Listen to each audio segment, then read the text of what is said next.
bervegetarian. Kemudian kita tahu juga Bodhisattva Maitreya, Buddha Maitreya itu juga bervegetarian. Kita tahu juga Sang Buddha juga bervegetarian. Ya, Buddha-Buddha lain semuanya bervegetarian. Arahat-arahat yang lain semua bervegetarian. Semua Bodhisattva itu bervegetarian. Mereka tidak makan daging. Oleh karena itu, mari kita sama-sama belajar semangat mereka, yaitu kita tumbuhkan benih-benih kebudahan yang ada di dalam diri kita. Ya, luar biasa ya. Selain Pandita Johnson, selain wawasannya luas, cinta kasihnya pun menyebar kayak gitu ya. Dan pasti bukan cuma pemirsa yang belajar banyak hal pada kesempatan kali ini. Seperti tadi yang Pandita katakan bahwa ada suku Hunza ya. Mereka sangat sehat dan mereka tuh hidup sampai 100 tahun loh, bahkan 5 generasi ya. Dan yang paling penting adalah bagaimana menanamkan benih kebudahan ya. Tadi juga seperti yang tadi kata Pandita bilang bahwa bukan cuma di Buddha saja, bahkan Hindu, Islam pun mereka mempraktekkannya. Jadi bisa dibilang ini adalah worldwide ya. Jadi sungguh luar biasa.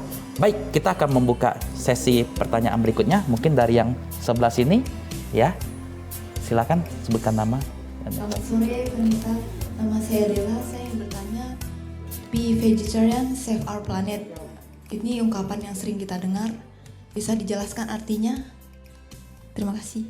Oke, ini pertanyaan lain yang menarik ya, Romo Ali dan Romo Johnson. Be vegetarian and save our planet ya. Nah, mengapa demikian? Oke, silakan. Mungkin mungkin Pandita Ali dulu. Baik ya. Menarik ya. Jadi untuk itu sesuai dengan makna be vegetarian, dengan kita menjadi vegetarian berarti kita sudah menolong dunia ya. Mulai dari diri kita yang kecil, dari seorang sosok pribadi, setiap diri kita semua memiliki satu peran, panggilan dan tanggung jawab. Jadi kita tidak menganggap diri kita yang kecil, yang biasa. Apabila kita dapat memulainya, kita menjalankannya, kita mengamalkannya, dan ini akan memiliki sebuah gelombang positif, ya, sebuah frekuensi yang baik, sehingga getaran-getaran positif akan dapat menguasai lingkungan di sekitar kita. Bila mana setiap pribadi, setiap manusia dapat berjuang mengamalkannya, secara tidak langsung kita telah menolong bumi kita, menolong planet kita secara semesta ini. Jadi juga berharap kepada kita semua, kita belajar. Karena pada dasarnya kita dapat menjalankan vegetarian, kita telah menolong diri kita, berarti kita juga telah menolong, mengikat sebab jodoh dengan begitu banyak umat manusia. Begitu sih. Ya, jadi kita sudah mengikat ya, kita sudah menyambungkan jodoh baik kepada sesama umat manusia, mulai dari hal kecil terlebih dahulu ya, Pandita, dan menyebar ke semua planet kita. Benar sekali. Ya, sungguh wawasan yang membuat kita bijaksana. Oke, baik, berikutnya silakan Pandita Johnson. Yang seperti tadi pertanyaannya, kenapa be vegetarian and save our planet? Ya, ini sebuah istilah yang sering kita dengar, bahkan kalau kita search di Google itu akan banyak sekali artikel-artikel tentang be veg, save our planet ya. Jadi pada tahun 2006 melalui Badan Pangan Dunia PBB FAO itu merilis sebuah jurnal yang berjudul Livestock Long Shadow. Jadi di dalam jurnal ini disampaikan bahwa 18% emisi gas rumah kaca itu adalah dihasilkan dari sebuah industri yang namanya peternakan. Jadi 18% ini jauh lebih tinggi daripada industri dan kendaraan ya? Bermotor. Ya. Kita tahu bahwa bumi kita sekarang ini sedang mengalami sebuah kondisi yang disebut dengan global warming, pemanasan global. Bahkan suhu rata-rata permukaan bumi ini akan terus naik setiap tahun itu 0,3 derajat sampai 0,5 derajat di seluruh belahan bumi ini. Dan dari 2006 ini, Badan Pangan Dunia merilis laporan ini. Laporan ini dibuat oleh para ahli, ya, para ahli klimatologi, kemudian para ahli dari NASA. Ya. Mereka telah mempelajari dari mana asalnya bumi ini semakin panas. Ternyata bumi ini dibungkus oleh sebuah emisi gas yang tidak terlihat oleh mata yang kita sebut dengan glass house atau gas rumah kaca. Dan gas rumah kaca ini berasal dari mana? Ya.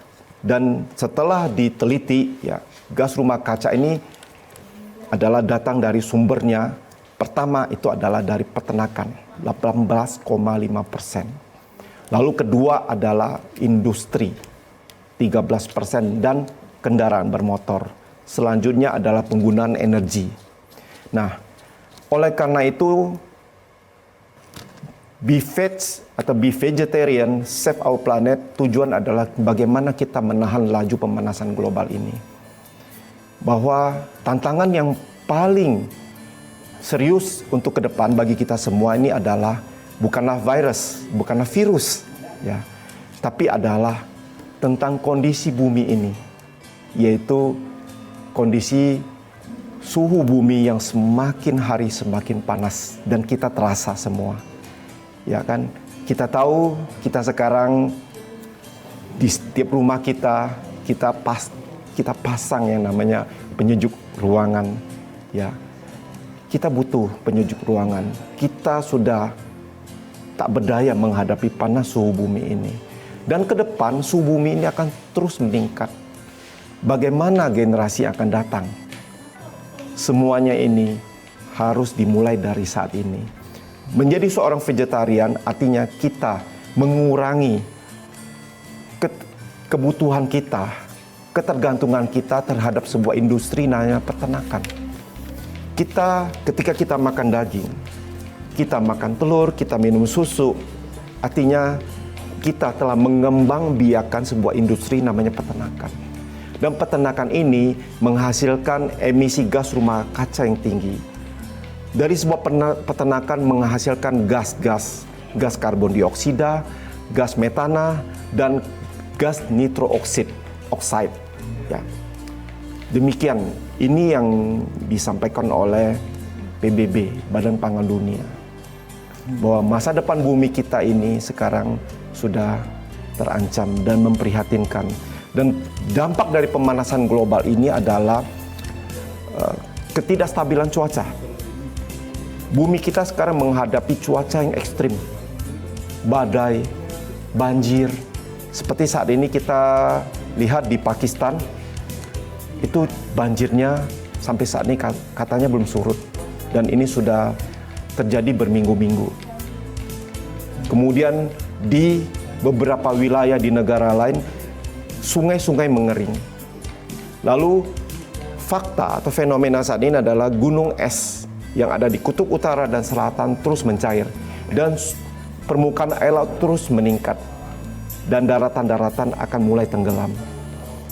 Jadi ancaman ke depan bagi generasi kita, bagi bumi kita ini adalah pemanasan global ini. Ya, luar biasa ya. Jadi juga di sini semakin sore wawasan kita semakin sedikit terbuka berkat dua narasumber yang luar biasa ini, pemirsa. Seperti tadi yang Pandita Johnson katakan bahwa PBB mengatakan 18% loh itu rupanya dari peternakan ya. Karena saya sendiri pun baru tahu hal ini kayak gitu. Dan itu terjadi karena yang namanya global warming ya.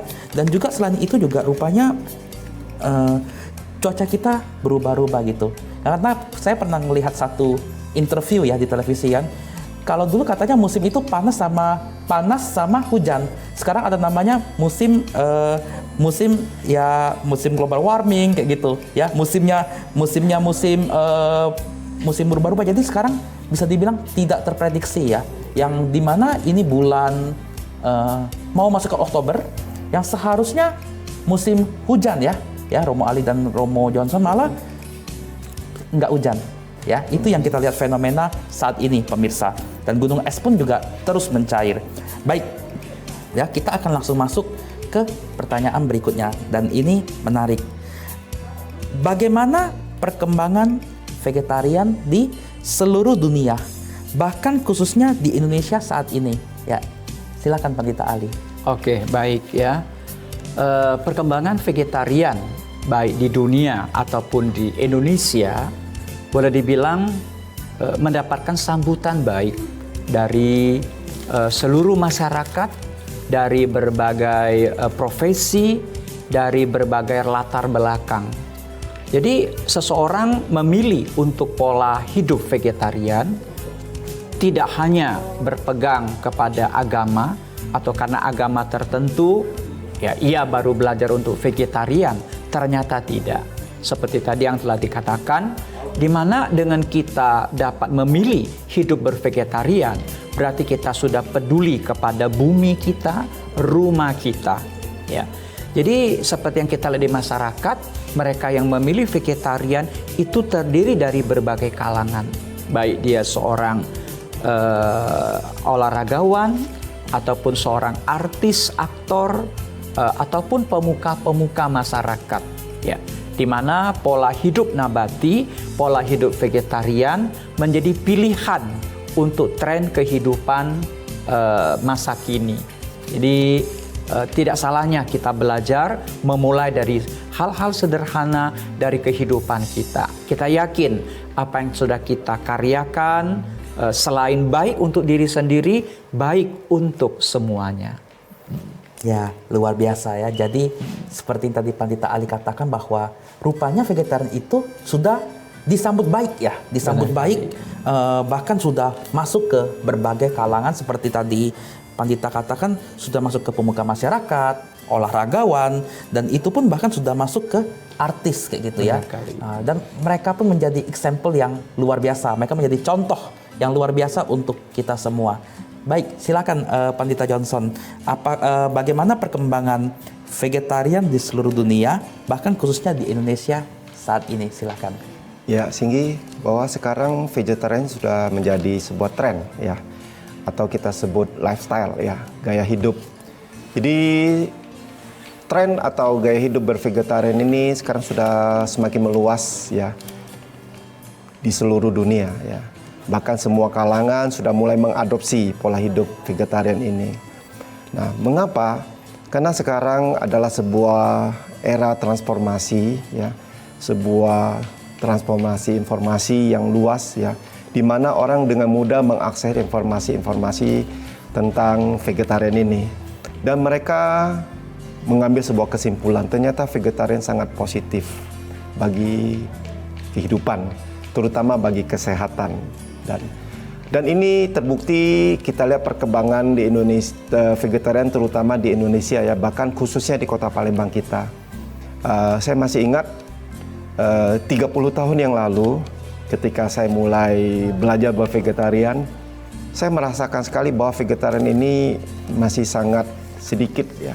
Rumah makannya pada saat itu hanya satu di kota Palembang ini. Ya. Jadi langka sekali ya, bahkan orang tidak terlalu familiar dengan vegetarian gitu. Namun 30 tahun setelah sekarang kita lihat bahwa perkembangan vegetarian sudah begitu signifikan ya. Bahkan rumah makan vegetarian itu begitu mudah kita jumpai. Ya. Di Palembang ini saat ini ada lebih kurang 30 lebih rumah makan, bahkan hampir 40 rumah makan vegetarian yang tersebar di seluruh penjuru kota Palembang. Hanya Palembang saja. Belum lagi Jakarta. Jakarta bahkan sudah ratusan. Di mal-mal, semua begitu mudah kita jumpai vegetarian.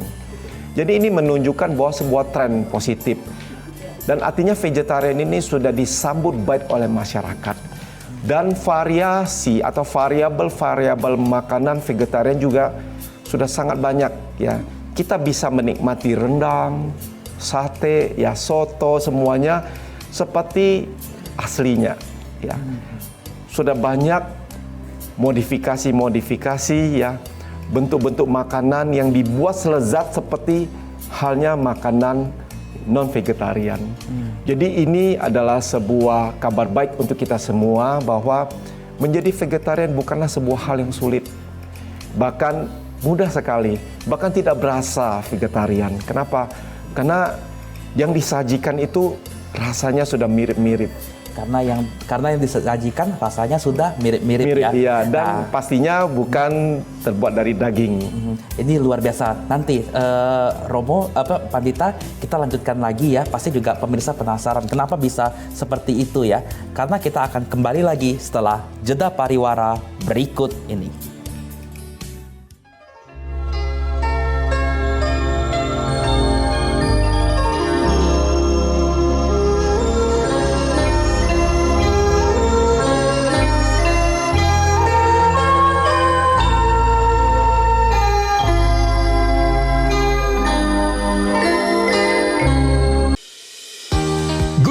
Migrasi siaran TV analog ke digital, TVRI akan memulai tahapan analog switch off di 11 kota dan Batam dan akan dilanjutkan secara nasional mulai 2 November 2022. Siaran TVRI sudah dapat ditonton melalui TV digital. Terdiri dari 4 kanal digital. Kanal 1 TVRI Nasional, Kanal 2 TVRI Daerah, Kanal 3 Budaya, dan Kanal 4 Olahraga. Siaran TV digital dapat dinikmati dari televisi yang telah dilengkapi perangkat digital atau dengan televisi lama menggunakan set-top box. Siaran TV digital memberikan kualitas gambar yang bersih, suara jernih, dan beragam konten secara gratis. Yuk beralih ke digital. TV digital bersih, jernih, canggih. Pandemi COVID ini kita jadikan momentum untuk melakukan percepatan transformasi digital. Era TV digital ini sudah di depan mata. Yang penting untuk masyarakat itu kualitas siarannya bagus. Bagi industri televisi itu sendiri atau penyiaran itu sendiri, agar segmentasi pasarnya nggak tergerus.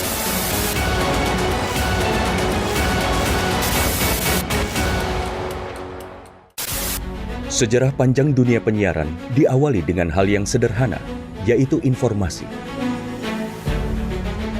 Semula informasi tersampaikan hanya didengar. Seiring waktu perkembangannya, informasi tidak hanya dapat didengar, melainkan dapat dilihat asal kejadian informasi itu melalui pesawat televisi. Pada tahun 1925, berdirilah Radio Batavia bentukan Hindia Belanda dalam menguasai informasi dan menjadi alat propaganda pada masa penjajahan di Indonesia. Melalui siaran yang terjadi pada tahun 1933, dipelopori oleh KGPAA Mangkunegoro ke-7 dengan mendirikan Solos Radio Vereniging atau SRV di Solo, dan di Yogyakarta berdiri Radio Mafro.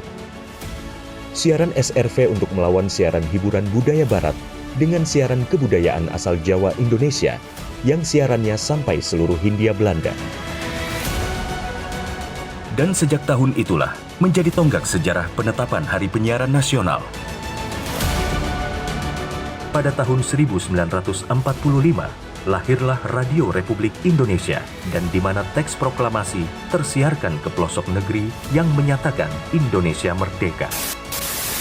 Sejarah dari dunia televisi adalah pada tahun 1962, di mana TVRI sebagai televisi pertama Indonesia yang mengudara dan menyiarkan langsung pembukaan Asian Games keempat di Indonesia. Hingga saat ini, Hari Siaran Nasional telah menginjak masa 88 tahun sebagai saksi dunia penyiaran Indonesia.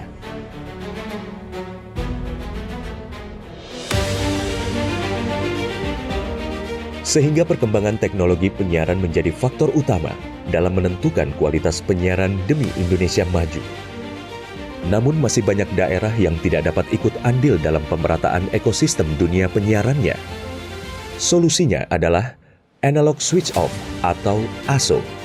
Penyiaran secara analog akan segera berakhir menuju era digital yang menyeluruh. Kementerian Kominfo adalah rumah TV digital. Bersama pihak terkait mewujudkan kesuksesan peralihan ESO menuju penyiaran digital. 2 November 2022 menjadi penting dan sejarah bersama era siaran nasional, yaitu berakhirnya masa siaran analog menuju era TV digital. Digitalisasi televisi menjadi kepentingan bersama. Meratanya siaran hingga ke pelosok negeri, bersih gambarnya, jernih suaranya, dan canggih teknologinya. Menciptakan masa depan bangsa Indonesia yang lebih maju.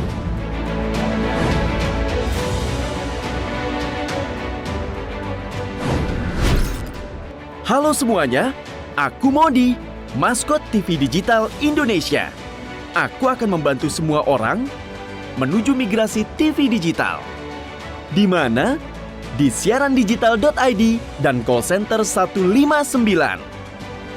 Ayo semuanya, dukung migrasi TV digital. Bersih gambarnya, jernih suaranya, dan canggih teknologinya.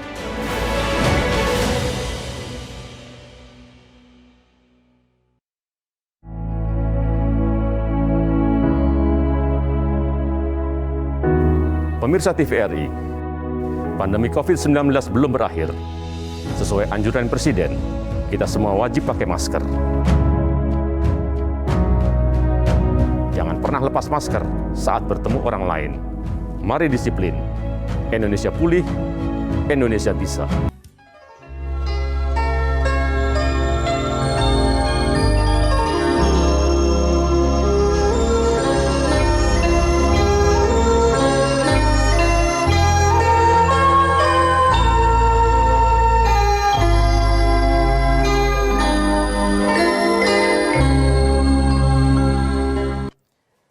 Masih bersama kami di Etika dan Pola Hidup Sehat Nabati. Ya, baik ya. Pasti pemirsa juga penasaran. Baik, silahkan dilanjutkan Pak Dita. Ya, jadi vegetarian sekarang sudah memang meluas dan sudah banyak yang mengadopsinya ya. Artinya bahwa ini sudah gaya hidup trending yang sudah boleh dibilang bahkan seorang Bill Gates ya, bosnya Microsoft ya, mengatakan bahwa the future meat is vegan, ya, bahwa daging masa depan itu adalah nabati. Jadi bukan daging beneran, tapi adalah yang terbuat dari nabati. Jadi seorang Bill Gates sampai berkata demikian, tentu dalam hal ini tentu Bill Gates memiliki satu dasar, satu alasan yang sangat kuat bahwa ke depan masyarakat akan semakin terbuka dan memahami betapa pentingnya vegetarian. Karena dampaknya positif terutama bagi kesehatan ya. Jadi kita tahu bahwa makanan-makanan yang berasal dari hewani itu memiliki dampak-dampak bagi kesehatan ya. Jadi makanan dari hewani, protein hewani itu memiliki kandungan kolesterol, dan kolesterol ini yang jika banyak kita konsumsi akan menyumbat di pembuluh darah kita sehingga terjadilah penyumbatan di otak, ya kita kenal dengan stroke ya. Kemudian jika dia menyumbat di jantung, terjadilah penyakit jantung koroner. Kemudian di dalam jurnal-jurnal kesehatan juga dituliskan bahwa daging itu adalah memiliki sifat-sifat karsinogenik atau pemicu kanker. Pemicu kanker ya. Ya. Wah, ini pemirsa, kita sudah melihat bahwa sangat penting bagi kita untuk memulai pola hidup vegetarian. Baik penyakit masuk dari mulut dan malapetaka keluar dari mulut ya, untuk kita tetap menjalani hidup yang sehat mulai dengan pola vegetarian. Oleh karena itu kita bisa mengembangkan cinta kasih dari diri kita ke semua makhluk. Oke, kita akan langsung mendengarkan lagu yang luar biasa, Mengasihi Alam.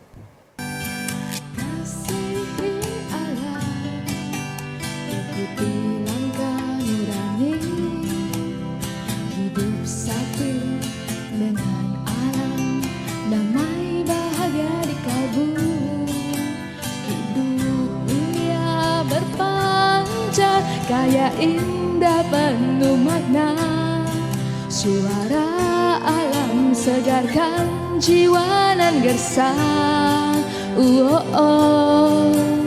Nurani dambakan hidup, damai alami tenang. Kembali pada alam, keluargaku yang sejati.